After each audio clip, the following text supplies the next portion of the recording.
Hello, I'm Dr. Baiju. I'm presently working as additional professor of cardiology in Government UD Medical College, Alappuzha.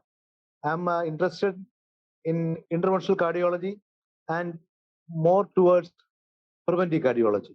So I would like to update you on what is latest in hypertension. So as per WHO, nearly 63% of total deaths in India are due to non-communicable diseases, of which 27% are attributed to the cardiovascular disease, which affects 45% of people in the age group of 40 to 69. The raised blood pressure is among the most important risk factors of cardiovascular disease. Moreover, it remains poorly controlled due to the low awareness about hypertension, the lack of appropriate care through the primary care, and poor follow up. So in India, the prevalence has gone up over 30 years to 38% in men and 32% in women from a previous 29% and 28% respectively. This is a WHO data. Despite that, nearly half of the people, or 51% of the men and 41% of women with hypertension, are unaware of this condition. Additionally, over 62% of men and more than 53% of women living with hypertension did not get treatment. Medications were used to control the blood pressure in fewer than 1 in 5 men and 1 in 4 women with hypertension worldwide. So, International Society of Hypertension has released the ISH 2020 Global Hypertension Practice Guidelines. So, the inclusion of optimal and essential treatment paradigms attempts to address the issue that in resource poor settings. Optimal care refers to evidence-based standard of care, and whereas essential standards refer to the minimum standards of care to allow specification of essential standards of care for low resource settings. So they have clarified and stressed on the low resource settings and what to do. Now the ACC-AHA has released a scientific statement in 2021 offering new guidance for the management of stage 1 hypertension among patients with low atherosclerotic cardiovascular disease risk.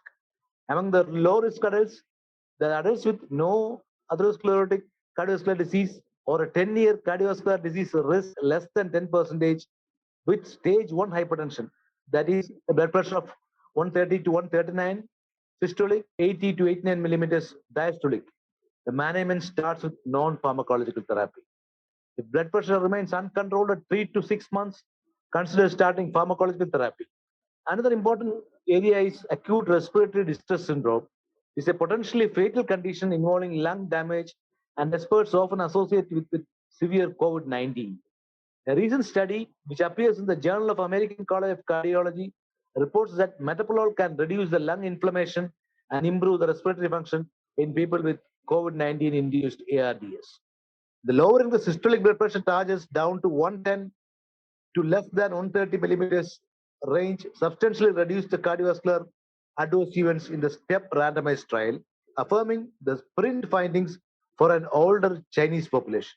Among some 8,500 patients aged 60 to 80 in China, the intensive target trimmed 26% of the composite cardiovascular risk. Findings from now a second major trial supporting a lower target could unite the guidelines, which even among US professional societies range from thresholds of 130 to 150 millimeters of mercury. With regard to the prognostic value of ambulatory blood pressure monitoring and nighttime blood pressure, the 2018 European Guidelines on Management of Arterial Hypertension recommends that the diagnosis of hypertension should not only be dependent on an office blood pressure measurement, but also on the out of office measurements such as ABPM or home blood pressure monitoring.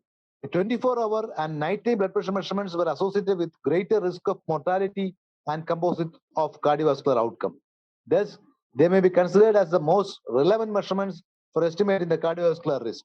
For every 20 systolic and 10 millimeter diastolic increment of blood pressure, which is measured at night, the risk of mortality increased by 23% and the risk of cardiovascular events by a huge 36%.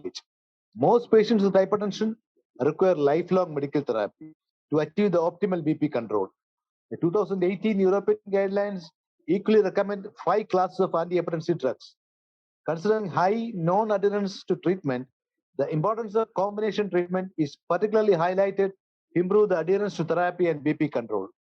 Therefore, the 2018 European guidelines recommend that, especially in the context of lower BP targets, to start antihypertensive therapy with an initial dual fixed dose combination of ACE inhibitor or ARB with a calcineurin blocker or diuretic. Since early July 2018, the products containing valsartan have been recalled worldwide. The reason is the detection of a known carcinogen, namely N-nitrosodimethylamine, that is NDMA, which can be found in candesartan, irbesartan, losartan, olmesartan, and valsartan. This NDMA has been classified by the WHO, International Agency for Research on Cancer, to be carcinogenic in humans.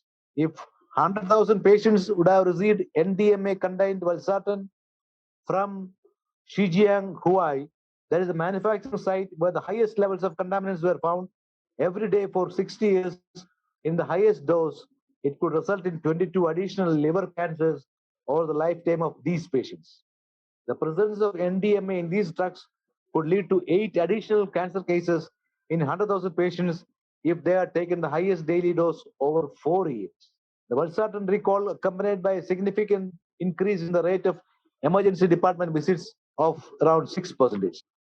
We have the HYGEA study, which represents the largest study that tested nighttime antihypertensive treatment. In this trial, the chronotherapy was associated with a significant reduction in endpoints, that is, including the death. The HYGEA chronotherapy trial tested whether nighttime therapy in comparison to usual upon awakening hypertension therapy exerts a favorable cardiovascular risk reduction. The largest study included a total of 19,084 hypertensive patients. During an average follow-up of 6.3 years, around 1,752 participants experienced the primary cardiovascular outcome. An ambulatory blood pressure measurement was performed for 48 hours to collect data on how BP differed during sleep. The relative risk reduction for cardiovascular events was significantly improved for nighttime treatment when compared with awakening treatment. So these are the points which I would like to highlight in the recent updates regarding the management of hypertension. Thank you.